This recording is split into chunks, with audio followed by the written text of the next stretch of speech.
안녕하세요. 안전한 투자로 편안한 노후 준비 중경투TV입니다. 네, 6월 1일 즐거운 토요일입니다. 비트코인 67,100달러 마이너스 1.8%, 이더리움 3,700달러, 솔라나, 리플, 도지도 빨간색이지만 하락이 크진 않습니다. 비트코인만 나홀로 68,000달러 상승 이후 다시 하락을 한 건데 미국 증시 횡보에 큰 움직임 없었고 5월 13일 미국 PCE 물가는 평범하게 나왔고요. 거시경제 요인보다 코인 단독 악재로 일본 코인 거래소 해킹되는 긴급 사태가 났습니다. 계절적으로 보면 5월은 하락이 큰 달이었고 5월 조정이 6월 10일까지는 이어지는 경우가 많았고요. 21년 5월 폭락장에서도 5월 15일부터 하락 오기 시작해서 6월 초 바닥 뛰었고 작년에도 5월 하락 6월 초까지 빠르게 반등이 오지 않았습니다. 대신 다음 달 7월 가면 파리 올림픽 있으니까 그때쯤에 계절적으로 반등 기대해 볼 수도 있고요. 일본 거래소 해킹이나 SEC 제재 같이 나올 만한 악재가 먼저 나와서 저점을 튼튼히 만들어줘야지 최근같이 최대한 개인들 관망세로 전환하고 거래량 낮은 상황에서 시원하게 오를 수가 있습니다. 일본 DMM 거래소는 하루 만에 비트코인 4,500개 원화로 4,200억 원 대규모 해킹이 나왔습니다. 2014년 마운트고스 1등 거래소 해킹도 일본에서 나왔는데 이번에도 14년 공포 제기되는 게 아닌가 시장은 불안해하는 거고요. 21년 11월 FTX 파산 이후에도 회복까지 최소 2달이 걸렸고 마운트콕스 사태에서는 마이너스 70% 비트코인 폭락에 2년 동안 바닥 리테스팅 후 비트코인 반감기와 함께 상승을 했었고요. DMM 거래소가 마운트콕스 같은 1등 거래소는 아니지만 최근 약해진 코인 투심 한 번 더 끌어내리는 결과로 이어지고 있습니다. 알트코인 거래량 보면 최소 거래량 엘프가 2억 원까지 내려갔고 아더, 저스트, 4억, 크로노스까지 최소 거래량이 확실히 줄어든 걸 알 수가 있고요. 5월 가장 낮았던 4억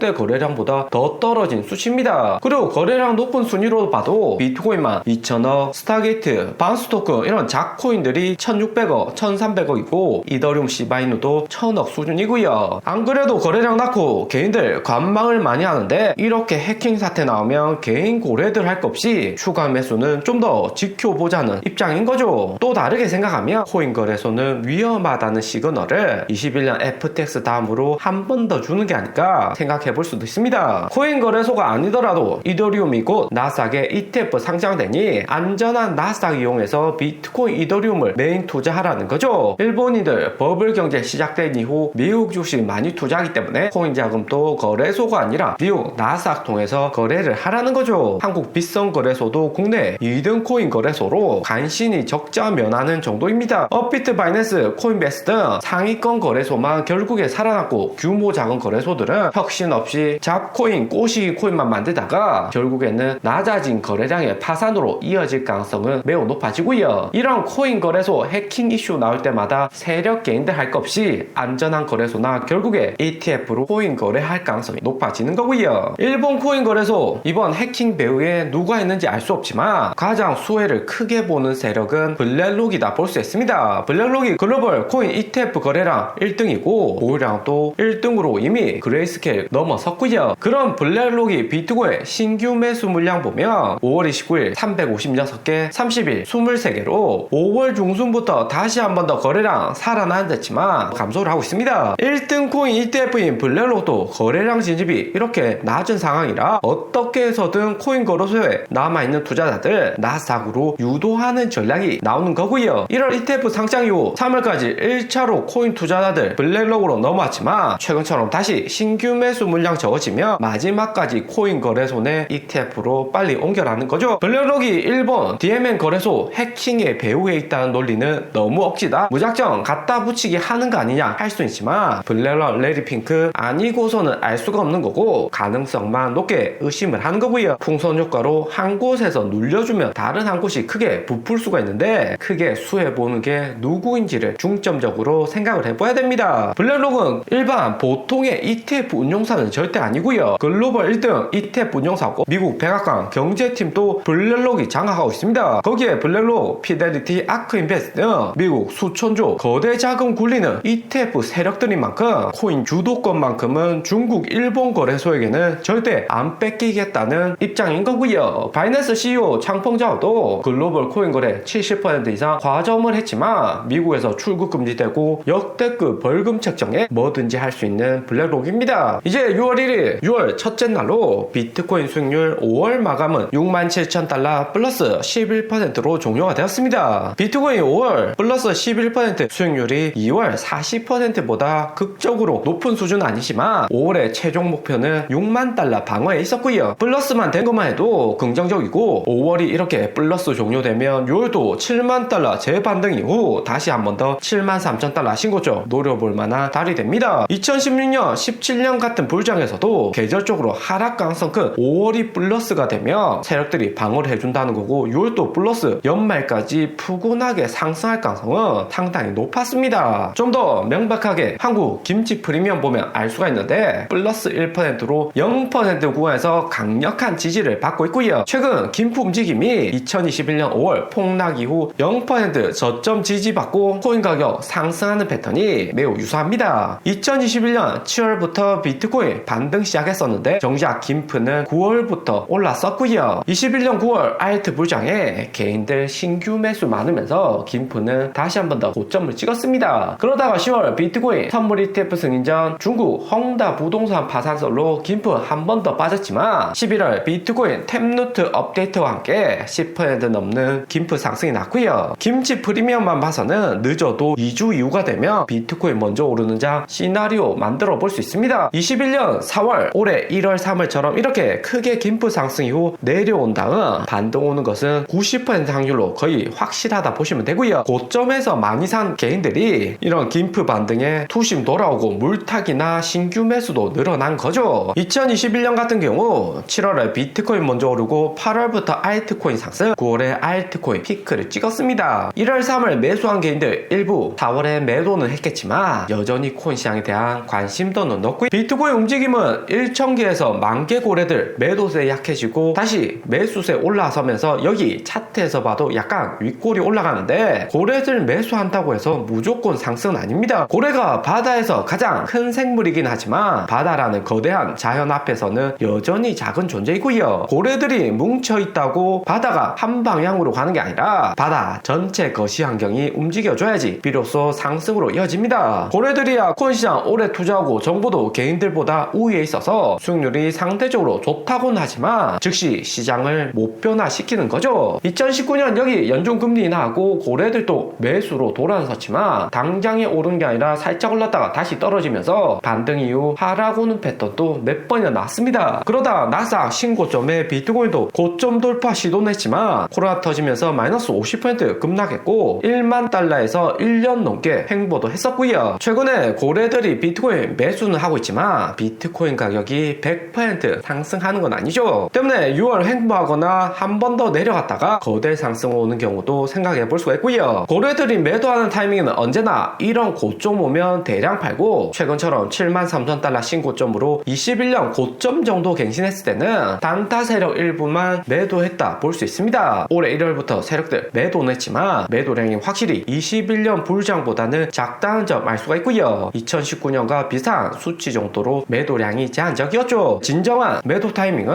2017년 불장에서도 마찬가지로 비트코인이 4배, 5배 이렇게 급등을 했을 때 진정한 고래들 대량 매도 타이밍이 왔다 보시면 됩니다. 그리고 PC 물가 5월 마지막 날 발표가 되었습니다. 2.8%로 컨센서스와 같게 나왔는데 미국 증시도 장중에 빠졌다가 다시 한 번 더 반등 오는 움직임이 났고요. 유럽은 벌써 2%대 낮은 물가로 코로나 이전으로 물가 하락률이 빠르게 내려가고 있지만 미국은 상대적으로 하락률 적다는 점 이번에도 재확인이 되었습니다. 오늘의 영상은 여기까지입니다. 좀 더 디테일한 투자 정보가 필요하신 분들은 커뮤니티로도 자료가 공유되니까 멤버십 가입과 구독 부탁드립니다. 감사합니다.